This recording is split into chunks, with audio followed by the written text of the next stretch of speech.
Customize user report accounts data. Hello.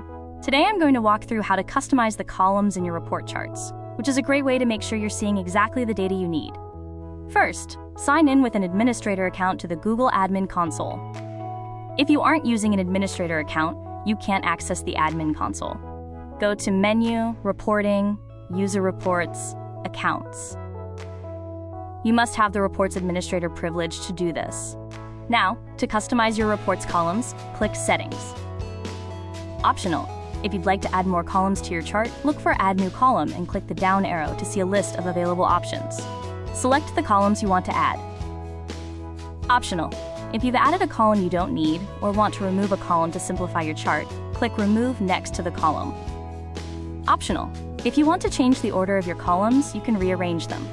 Click and hold an item, then drag and drop it to its new position.